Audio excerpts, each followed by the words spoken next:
ఏపీలో సంచలన నిర్ణయాలతో దూసుకుపోతోంది కూటమి సర్కార్. జగన్ గుర్తులను చెరిపివేస్తూ ప్రజా పాలనకు బాటలు వేస్తోంది.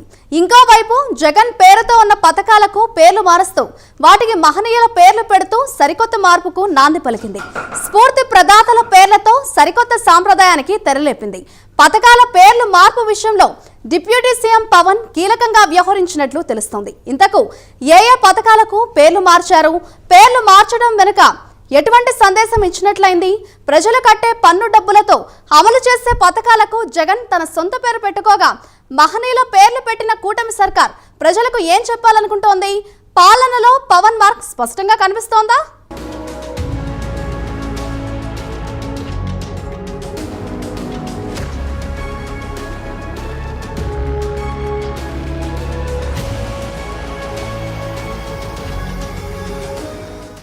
ఏపీలో వైసీపీ అధినేత జగన్ పేరు ఇప్పటికీ ఎక్కడా వినిపించడం లేదు. వినిపించినా ఆయనకు వ్యతిరేకంగానే, ఆయన పాలనపైన వ్యతిరేకంగానే వినిపిస్తోంది. రాజకీయ నేతల నుంచి సామాజిక ఉద్యమకారుల వరకు కూడా జగన్ను విమర్శిస్తున్న వారే కనిపిస్తున్నారు. ఇలాంటి సమయంలో ఇప్పుడు మరింతగా జగన్ పేరు మాయం కానుంది.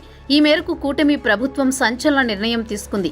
రాష్ట్రంలో ప్రస్తుతం అమల్లో ఉన్న 6 పథకాలను జగన్ పేరును, ఆయన గతంలో పెట్టిన పేరును మార్చేస్తూ ఉత్తర్వులు జారీ చేసింది. దీంతో ఆయా పథకాల పేర్లు మారిపోయాయి. కొన్నింటికి దేశ నాయకులు, మరికొన్నింటికి సమాజ సేవకుల పేర్లను పెట్టారు. అంతేకాదు వీటిలో జనసేన అధినేత డిప్యూటీ సీఎం పవన్ కళ్యాణ్ సూచించిన పేర్లు కూడా పెట్టడం గమనించదగ్గ విషయం. దీంతో ఇప్పటి వరకు ఉన్న జగన్ పేర్లు, ఆయన ప్రకటించిన పేర్లు కూడా సమూలంగా మారిపోయాయి. మొత్తంగా 6 పథకాల పేర్లను అధికారికంగా మారుస్తూ నిర్ణయం తీసుకున్నారు.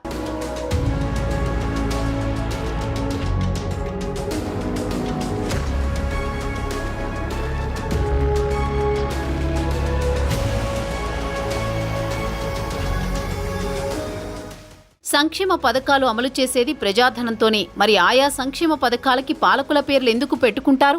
పాలకులంటే ప్రజాస్వామ్యంలో ప్రజలకు సేవకులని అర్థం కదా. మరి యజమానుల కోసం అమలు చేసే సంక్షేమ పథకాలకి సేవకులు తమ పేర్లను ఎలా పెట్టుకుంటారు? పైగా ఆ యజమానుల డబ్బుతో సేవకులు ఎలా సోకులు చేసుకుంటారు? ఈ విషయమై ప్రజల్లో చాలా కాలంగా చర్చ జరుగుతోంది. కానీ ప్రజాస్వామ్యాన్ని కాదని రాచరిక వ్యవస్థలో ఉన్నట్టు భ్రమపడే పాలకులతోనే అసలు సమస్య. ప్రశ్నిస్తే ఉక్కుపాదంతో అణిచివేయడం అన్ని అనర్థాలకి కారణం. వైఎస్ జగన్ హయాంలో, అంతకుముందు చంద్రబాబు హయాంలో ఆయా సంక్షేమ పథకాలకి జగనన్న, చంద్రన్న అంటూ పేర్లుండేవి. కానీ ఇప్పుడు పద్ధతి మారుతోంది. జగనన్న అమ్మఒడి కాస్త తల్లికి వందనంగా మారింది. జగనన్న విద్యా దీవెన కాస్త సర్వేపల్లి రాధాకృష్ణ విద్యార్థి మాత్రగా మారింది. జగనన్న గోరుముద్దని డొక్కా సీతమ్మ మధ్యాహ్న బడి భోజనంగా మార్చారు. జగనన్న ఆనిముత్యాలుని అబ్దుల్ కలాం ప్రతిభా పురస్కారంగా మార్చింది కూటమి ప్రభుత్వం. వీటిలో డొక్కా సీతమ్మ పేరు విషయమై ఎన్నికల ప్రచారంలోనూ, అంతకు ముందు జనసేన పార్టీ అధినేత పవన్ కళ్యాణ్ ప్రస్తావించారు. మహనీయురాలైన డొక్కా సీతమ్మ దాదాపు 100 ఏళ్ల క్రితం ఆకలితో ఉన్న వారికి కడుపు నిండా భోజనం పెట్టించేవారు. అలాంటి మహనీయుల్ని స్మరించుకునేందుకు ఇలాంటి సంక్షేమ పథకాలకు వాళ్ల పేర్లు పెట్టడం అభినందనీయమన్న మాట సర్వత్రా వ్యక్తమవుతోంది. నిజానికి AP deputy CM Pawan Kalyan కొన్ని సంక్షేమ పథకాలకు కూటమి ప్రభుత్వంలో తన పేరుని పెట్టుకునే అవకాశం ఉన్నా గానీ అందుకు సుముఖత వ్యక్తం చేయలేదు. అదే సమయంలో ముఖ్యమంత్రి చంద్రబాబు కూడా తన పేరుని పెట్టుకోవడానికి దఫా సాహసించలేకపోతున్నారంటే అది పవన్ కళ్యాణ్ సూచించిన మార్పు వలనే. ఈ మార్పు మంచిదే. అబ్దుల్ కలాం ప్రతిభా పురస్కారం పొందే వ్యక్తి ఎంత గర్వంగా భావిస్తాడు?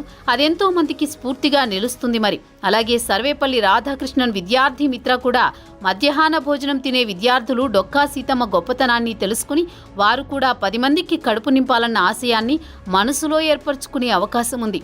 ఇలా స్ఫూర్తి ప్రదాతల పేర్లు పథకాలకు పెట్టడం వలన నేటి తరాలకు వారి గొప్పతనం తెలియజేయడమే కాకుండా ఎందరికో స్ఫూర్తినిచ్చే అవకాశం ఉంది.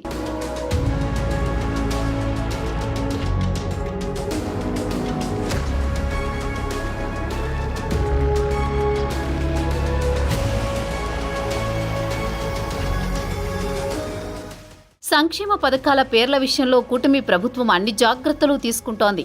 గతంలో ఎన్టీఆర్తో పాటు చంద్రబాబు పేరిట ఎక్కువ పథకాలు అమలు చేసేవారు. ఈసారి ఆ పరిస్థితి లేదు. 3 పార్టీల కూటమి ప్రభుత్వం నేపథ్యంలో అలా చేస్తామంటే కుదిరే పని కాదు. అందుకే ఎక్కువ పథకాలకు మహనీయుల పేర్లు పెడుతున్నారు. ముఖ్యంగా పవన్ కళ్యాణ్ సిఫార్సులకు పెద్దపీట వేస్తున్నారు. గోదావరి జిల్లాలకు చెందిన డొక్కా సీతమ్మ పేరుతో మధ్యాహ్న భోజన పథకం అమలు చేయనున్నారు. జగనన్న గోరుముద్దగా ఉన్న ఈ పథకం పేరును డొక్కా సీతమ్మ మధ్యాహ్న భోజన పథకంగా మార్చారు. గతంలో తెలుగుదేశం ప్రభుత్వం అయితే ఎన్టీఆర్, చంద్రన్న పేరుతో ఎక్కువ పథకాలు అమలు చేసేవారు. వైసీపీ అయితే రాజశేఖర్ రెడ్డి, జగనన్న పేరుతో పథకాలు అమలు చేస్తూ వచ్చారు. గతంలో కాంగ్రెస్ పార్టీ అధికారంలో ఉన్నప్పుడు ఇందిరమ్మ, రాజీవ్ గాంధీ పేరిట పథకాలు అమలయ్యేవి. కానీ ఈసారి పవన్ ప్రత్యేక కృషితో కూటమి ప్రభుత్వం ఏర్పాటైంది. అందుకే చంద్రబాబు సర్కార్ బాధ్యతగా వ్యవహరిస్తోంది. సంక్షేమ పథకాలకు పేర్ల విషయంలో పవన్ ప్రతిపాదనలకు పెద్దపీట వేస్తోంది. పథకాల పేర్ల విషయంలో పవన్ ప్రతిపాదనలు స్పష్టంగా కనిపిస్తున్నాయి. అందుకే పథకాలకు మహనీయుల పేర్లు పెట్టడాన్ని పవన్ స్వాగతించారు. మంత్రి లోకేష్కు అభినందనలు తెలిపారు.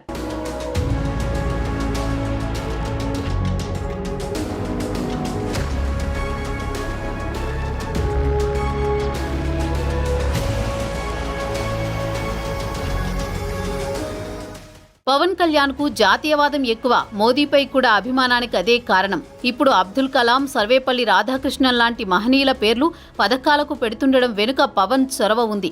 విద్యాశాఖ మంత్రి నారా లోకేష్ ఈ పథకాలకు సంబంధించి పేర్లను వెల్లడించడంపై పవన్ సంతోషం వ్యక్తం చేశారు. ట్విట్టర్లో అభినందించారు. జాతి కోసం పాటుపడిన పెద్దలు, ప్రముఖుల పేర్లను పెట్టడం ద్వారా స్ఫూర్తిని కలిగించారని కొనియాడారు. దీనిపై నారా లోకేష్ సైతం స్పందించారు. పవన్ అన్న స్ఫూర్తితోనే ఇదంతా అని చెప్పుకొచ్చారు. పవన్ ఆలోచనలకు కూడా తాము తీసుకుంటూ ముందుకు సాగుతున్నామని చెప్పారు. మున్ముందు ఇదే స్ఫూర్తిని కొనసాగిస్తామని స్పష్టం చేశారు. అయితే ఈ పథకాలకు దేశ ప్రముఖుల పేర్లు పెట్టడాన్ని సామాన్యులు సైతం ఆహ్వానిస్తున్నారు.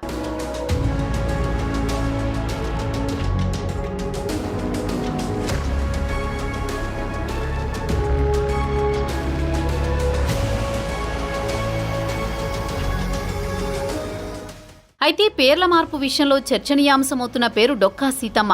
బడి భోజనానికి సీతమ్మ పేరుతో పవన్ ఆశయం నెరవేరిందని చెప్పాలి. టీడీపీ ప్రభుత్వ హయాంలో అన్నా క్యాంటీన్లు ఏర్పాటు చేసిన సంగతి తెలిసిందే. రాష్ట్ర వ్యాప్తంగా 190 వరకు అన్నా క్యాంటీన్లు ఏర్పాటు చేశారు. 5 రూపాయలకి అల్పాహారంతో పాటు భోజనం అందించారు. నిరుపేదలకు, పట్టణ ప్రాంతాలకు, వివిధ పనుల మీద వచ్చే వారికి అతి తక్కువ డబ్బులకి ఆహారం అందేది. నిరుపేదలకు ఎంతో ప్రయోజనం చేకూరేది. కానీ వైసీపీ అధికారంలోకి వచ్చిన తర్వాత ఈ క్యాంటీన్లను నిలిపివేసింది, నిరుపయోగంగా మార్చేసింది. కూటమి ప్రభుత్వం అధికారంలోకి వచ్చిన తర్వాత అన్నా క్యాంటీన్లు తిరిగి తెప్పిస్తామని చంద్రబాబు ప్రకటించారు. ఇప్పుడు కూటమి ప్రభుత్వం అధికారంలోకి రావడంతో క్యాంటీన్లను తెరిపించేందుకు కసరత్తు చేస్తున్నారు. ఇందుకు సంబంధించి కార్యాచరణ పూర్తయింది. టెండర్ల ప్రక్రియ సైతం చేపట్టనున్నారు. అయితే గతంలో పవన్ కళ్యాణ్ అన్నా క్యాంటీన్లతో పాటు డొక్కా సీతమ్మ పేరిట క్యాంటీన్లు తెరిపిస్తామని హామీ ఇచ్చారు. అయితే అన్నా క్యాంటీన్లను యథాతథంగా ఉంచి కొత్తగా మధ్యాహ్న భోజన పథకానికి డొక్కా సీతమ్మ పేరు ఖరారు చేశారు. గత ప్రభుత్వ పాఠశాలల్లో జగనన్న గోరుముద్ద పేరిట మధ్యాహ్న భోజన పథకాన్ని అమలు చేసింది. ఇప్పుడు దానిని మార్చారు. డొక్కా సీతమ్మ మధ్యాహ్న భోజన పథకంగా నామకరణం చేశారు. దీంతో ఎవరి డొక్కా సీతమ్మ, పవన్ ఎందుకు ప్రాధాన్యమిస్తున్నట్లు, దీని వెనుక ఉన్న కథేంటి అన్న చర్చ ప్రారంభమైంది. రాజకీయ వర్గాల్లో ప్రస్తుతం ఇదే హాట్ టాపిక్గా మారింది. గూగుల్లో ఎక్కువ మంది డొక్కా సీతమ్మ గురించే సెర్చ్ చేస్తున్నారు.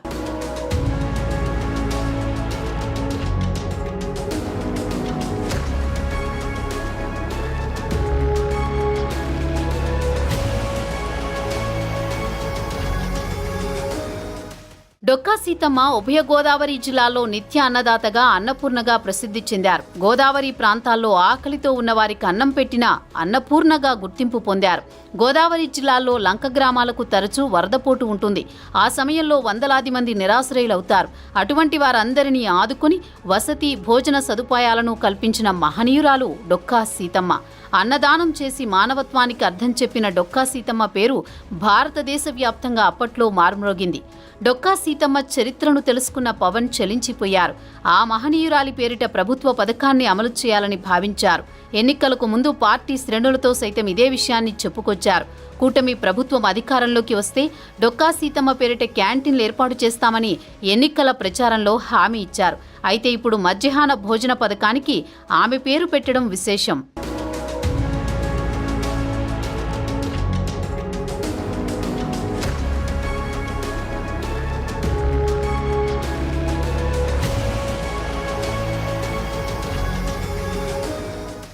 పవన్ మాటకు ప్రాధాన్యమివ్వడం చూస్తుంటే కూటమి పార్టీల ఐక్యత 10 కాలాల పాటు ఉంటుందన్న చర్చ రాజకీయ వర్గాల్లో మొదలైంది. టీడీపీ కూటమిలో పొరపచ్చాలు వస్తాయని అనుకునే వారికి ఎప్పటికప్పుడు నిరాశను కలుగజేసే పరిణామాలుంటున్నాయి. చంద్రబాబు పట్ల గౌరవ అభిమానాలు పవన్ కళ్యాణ్ చూపిస్తున్నారు. పవన్ కి సైతం సరైన స్థానం కల్పిస్తూ ప్రోటోకాల్ విషయంలో తనతో సమాన స్థానమిస్తూ చంద్రబాబు కూడా ముందుకు సాగుతున్నారు. ఇక నారా లోకేష్ సైతం పవన్ ని గౌరవిస్తూ మర్యాదతోనే మెలుగుతూ ఉంటే పవన్ కూడా చంద్రబాబుతో పాటు లోకేష్ పట్ల కూడా సమానమైన ప్రేమాభిమానాలను చూపిస్తున్నారు. మొత్తం మీద చూస్తే పవన్ అన్నా అని లోకేష్ సంబోధించడం, పవన్ ఆలోచనలతో ముందుకు సాగుతున్నామని చెప్పడం వంటివి చూస్తే కనుక కూటమిలో కొత్త బంధం బాగుందని అంతా అంటున్నారు. పవన్, లోకేష్ ఇద్దరూ అన్నదమ్ముల మాదిరిగా ఉంటూ కీలకమైన శాఖలను చూస్తూ ముందుకు సాగుతున్నారని అంటున్నారు. రాజకీయాలకు భేషజాలకు అతీతంగా విశాలమైన దృక్పథంతో కూటమి అగ్రనేతలు సాగడం మంచి పరిణామమని అంటున్నారు. దీనివల్ల కూటమి మరింతగా పటిష్టమై ప్రజలకు మేలు చేసేందుకు ఆస్కారం ఉంటుందని అంటున్నారు. గతంలోనూ కొన్ని పార్టీలు కలిసి కూటమి కట్టినా అధికారంలోకి వచ్చాక తీరు వేరేగా ఉండేదని, కానీ ఇక్కడ మాత్రం అనుబంధమే కనిపిస్తోందని, మరీ ముఖ్యంగా సీనియర్ నేతగా చంద్రబాబు ఉంటే యువ నేతలుగా ఉన్న పవన్, లోకేష్ ఒక మైండ్ సెట్తో ముందుకు సాగడం కూటమి భవిష్యత్తుకు శ్రీరామరక్షగా ఉందని అంటున్నారు. ఇది కూటమిలోని మంత్రులకు, ఎమ్మెల్యేలకు, ఇతర నాయకులకు సైతం స్ఫూర్తిని ఇస్తుందని అంటున్నారు.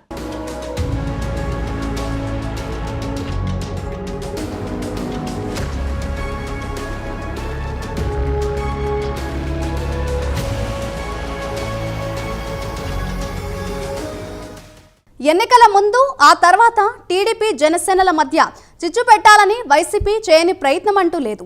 చివరకు సోషల్ మీడియాలో ఫేక్ అకౌంట్లు క్రియేట్ చేసి మరీ ఇరు పార్టీల మధ్య చిచ్చు పెట్టాలని చూశారు. అయితే ఎంతగా విడదీయాలని చూస్తుంటే అంతగా కలిసిపోతున్నాయి టీడీపీ జనసేనలు. కూటమి బంధం మరింతగా బలోపేతం అవుతున్న నేపథ్యంలో సమీప భవిష్యత్తులో సైతం వైసీపీకి మనుగడ లేనట్లేనా? ఆ పార్టీ ఇప్పట్లో తిరిగి పుంజుకునే అవకాశమే లేదా?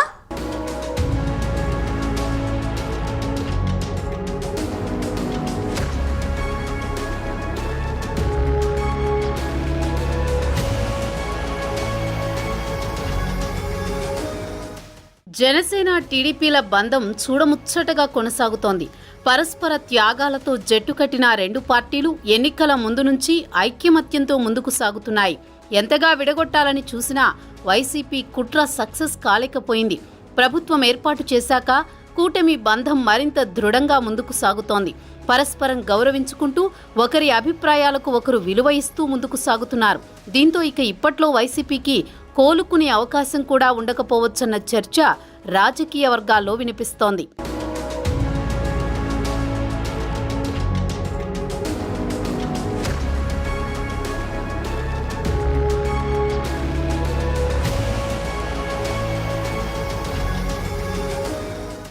ఇప్పటికే వైసీపీ పూర్తిగా చప్పబడిపోయింది. ఘోర ఓటమి తరువాత నేతలెవరూ బయటకు రావడం లేదు. వైసీపీ ఓటమితో చాలా మంది నేతలు కనిపించకుండా పోయారు, అజ్ఞాతంలోకి వెళ్లిపోయారు. కనీసం బయట ప్రపంచానికి కూడా కనిపించడం లేదు. పార్టీలో ఒక వెలుగు వెలిగి నిత్యం వివాదాస్పద వ్యాఖ్యలు చేసేవారు సైతం సైలెంట్ కావడం విశేషం. వైసీపీలో ఫైర్ బ్రాండ్లకు కొదవలేదు. అధినేత జగన్పై ఈగ వాలితే ఇట్టే రెచ్చిపోయిన నేతలు చాలా మంది ఉండేవారు. కొడాలి నాని, పేర్ని నాని, వల్లభనేని వంశీమోహన్, అనిల్ కుమార్ యాదవ్, జోగి రమేష్, గుడివాడ అమర్నాథ్, ఆర్కే రోజా, ఇలా చెప్పుకుంటూ పోతే ఆ జాబితాలో చాలా మంది నేతలు ఉన్నారు. అయితే ఎన్నికల్లో వైసీపీ ఘోర పరాజయంతో వీరంతా సైలెంట్ అయ్యారు. ప్రస్తుతానికి అయితే పేర్ని నాని, అంబటి రాంబాబు మాత్రమే ఎంతో కొంత మాట్లాడుతున్నారు. మిగతా వారు ఇళ్లకే పరిమితమయ్యారు. వారు ఎక్కడున్నారో తెలియడం లేదు. కనీసం మీడియా ముందుకు వచ్చి కూడా మాట్లాడడం లేదు. మొన్నటికి మొన్న జగన్ ఢిల్లీలో ధర్నా చేపట్టినా వీరు కనిపించకపోవడం విశేషం.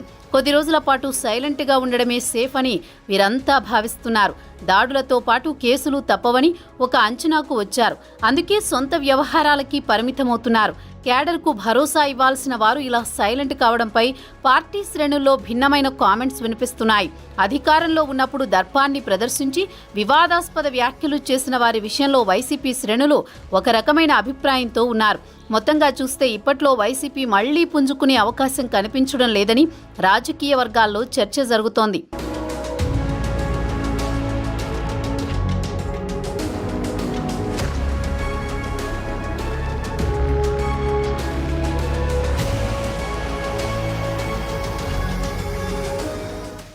జగన్ హయాంలో ఆశించిన స్థాయిలో అభివృద్ధి లేకపోవడంతో ప్రజలు తిరస్కరించారు. కూటమి ప్రభుత్వం అధికారంలోకి వచ్చింది. సంక్షేమ పథకాలతో పాటు అభివృద్ధి చేయాలని సంకల్పించింది. అమరావతి రాజధాని నిర్మాణంతో పాటు పోలవరం ప్రాజెక్టుపై దృష్టి పెట్టింది. వీలైనంత త్వరగా పూర్తి చేయాలని సంకల్పించింది. మరోవైపు పారిశ్రామిక రంగాలతో పాటు మౌలిక వస్తుల కల్పనపై చంద్రబాబు సర్కార్ ఫోకస్ పెట్టింది. ఎన్నికలకు ముందు ప్రజలకు ఇచ్చిన సూపర్ 6 పథకాలు ఒక్కొక్కటిగా అమలు చేస్తూ ముందుకు సాగుతోంది కూటమి సర్కార్. సంక్షేమ పథకాల అమలుకు సంబంధించి కూటమి సర్కార్ వేగంగా అడుగులు వేస్తోంది. అందులో భాగంగానే జగన్ హయాంలో అమలైన సంక్షేమ పథకాల పేర్లను సమూలంగా మార్పులు చేసింది.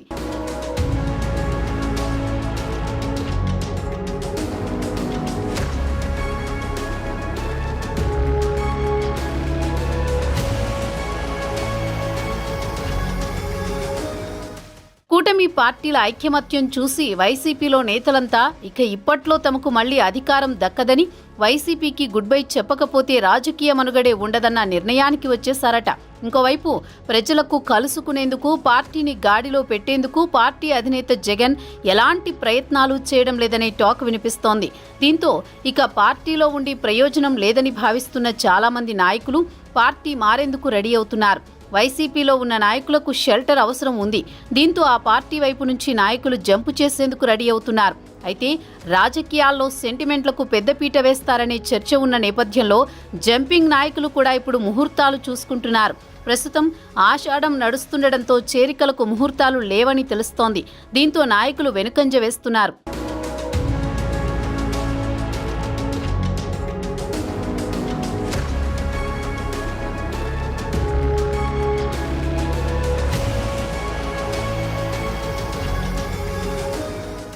మరోవైపు వైసీపీ నాయకులు చాలా వ్యూహాత్మకంగా కూడా వ్యవహరిస్తున్నారు.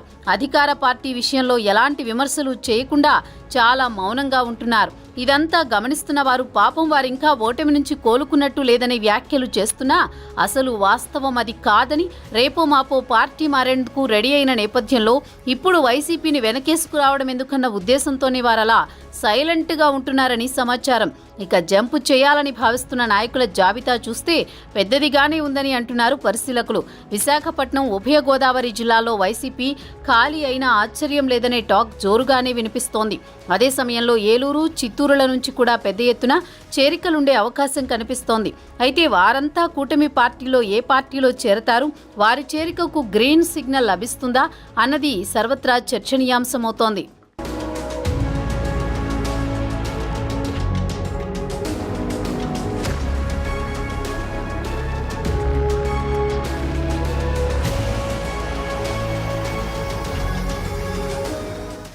మొత్తానికి పథకాల పేర్ల మార్పుతో జగన్ గుర్తులను సమూలంగా చెరిపివేసినట్లయింది.